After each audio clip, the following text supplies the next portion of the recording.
langsung jatuh duit tuh. Jadi berapa itu? 200 juta. 100 jadi 1000 gitu kan? Iya, 1000 jadi satu. Wah, 1000 jadi Rp1. Bahari sana reng kali. Yang ditemukan manusia ketika sudah terlepas dari Nanti kita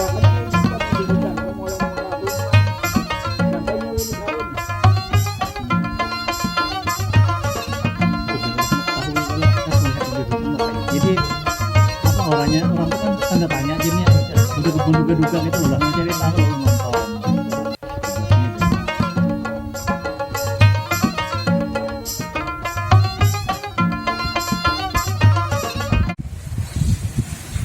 Selamat siang. Bertemu lagi dengan saya Tajudin Organi, penulis buku Tragedi Intan Trisakti. Pada hari ini saya akan membacakan kisah tentang pendulangan Intan. Di dalam buku saya ini adalah kumpulan tulisan saya tentang pendulangan Intan yang dulu pernah dimuat di surat kabar.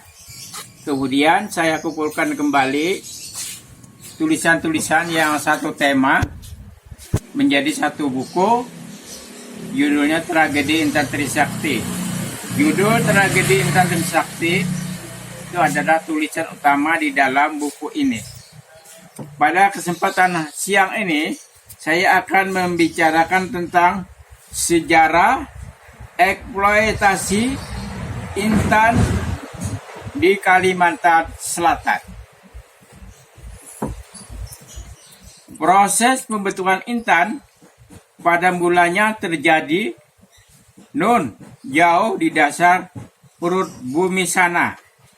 Setelah terbentuk, pipa magma yang menjadi kantongnya akan terdorong ke permukaan bumi oleh kekuatan vulkanik yang sangat besar. Para ahli geologi membagi Intan menjadi dua jenis, yakni Intan primer dan Intan placer.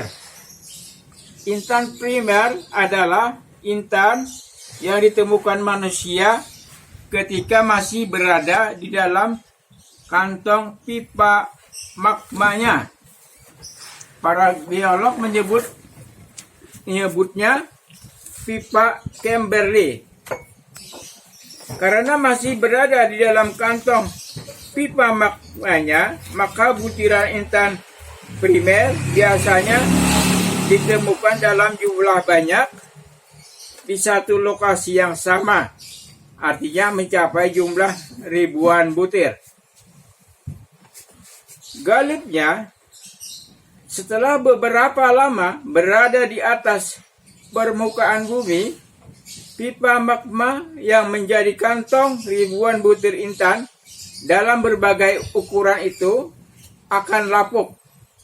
Butiran Intan yang selama ini tertampung di dalam kantong-kantong pipa magma itu akan tercerai-berai akibat terkena arus air yang melandanya. Arus air itu kemudian membawanya ke sebuah area dataran rendah yang luas di hilir sungai. Lama-kelamaan, dataran rendah itu menjadi kubangan yang sangat luas. Disinilah Intan-Intan yang sudah tercerai-berai akibat terlepas dari pipa magmanya itu mengendap dan bercampur baur dengan batu, pasir, tanah liat, lumpur, fosil flora, dan fosil fauna. Intan yang ditemukan manusia ketika sudah terlepas dari pipa magma yang menjadi kantongnya selama ini disebut Intan placer. Ciri-ciri Intan placer terletak pada lokasi penemuannya yang tercerai-berai di suatu area yang sangat luas. Selain itu, Intan-Intan jenis placer ini ditemukan dalam keadaan sudah bercampur baur dengan batu, pasir, tanah liat, lumpur, fosil flora dan fosil fauna.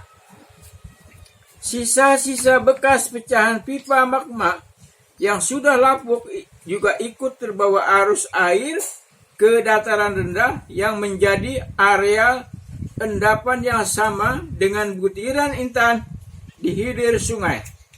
Para pendulang intan menyebutnya sebagai saudara intan, ading Galuh atau dan Salak Galuh.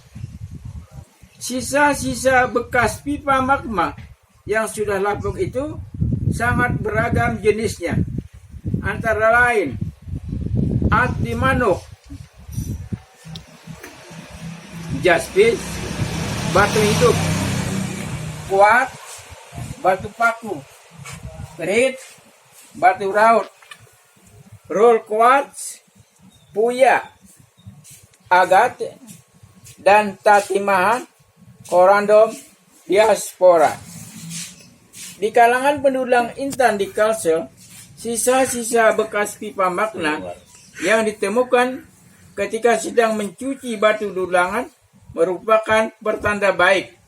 Karena itu artinya tumpukan batu dulangan yang sedang dicucinya itu patut diduga mengandung butiran-butiran intan yang diharapkan. Merujuk kepada ciri-ciri yang sudah dipaparkan di atas, dapat disimpulkan intan-intan yang didulang orang di sejumlah lokasi pendulangan intan di Kalsel, terutama sekali yang didulang orang di Kecamatan Cempaka, Kota Banjarbaru sekarang ini adalah intan-intan berjenis flasher. Berikut ini dipaparkan tentang sejarah eksploitasi intan flasher di Kalsel yang sempat dilacak dan dikumpulkan datanya oleh saya sendiri pada tahun 2008.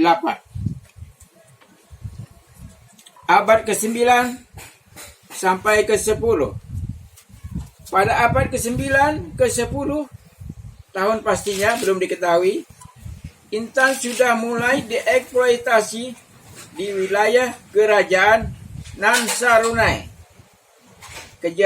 Kerajaan Nansarunai adalah kerajaan purba yang didirikan dan diperintah oleh para bangsawan etnis Manyan, salah satu rumpun etnis Dayak di Kalsel dan Kalteng sekarang ini. Pusat pemerintahan kerajaan Nansarunai ketika itu terletak di sekitar Kota Tanjung sekarang ini, ibu kota Kabupaten Tabalong, wilayah Puruk Cahu. Tahun 1620, Sultan Mustainubillah, raja diraja yang berkuasa di kerajaan Banjar, mengutus Adipati Tapasena dan Temenggung Raksa Negara untuk menghadap Raja Mataram. Tugas yang diembankannya kepada kedua duta negara ini adalah membicarakan hubungan diplomatik yang harmonis antara dua negara berdaulat yang saling bertetangga itu. Dan samudra harus membayarnya dengan janji bersedia memeluk agama Islam jika kelak berhasil mengalahkan Pangeran Temenggung yang berkuasa di kerajaan Demak.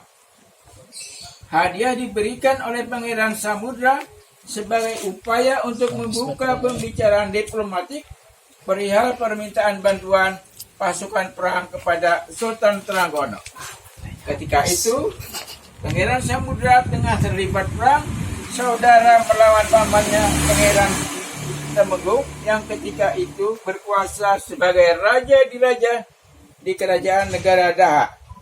Perang saudara terjadi karena Pangeran Temenggung tidak senang hati dengan tindakan Pangeran Samudra mendirikan kerajaan baru di wilayah kerajaan negara Daha.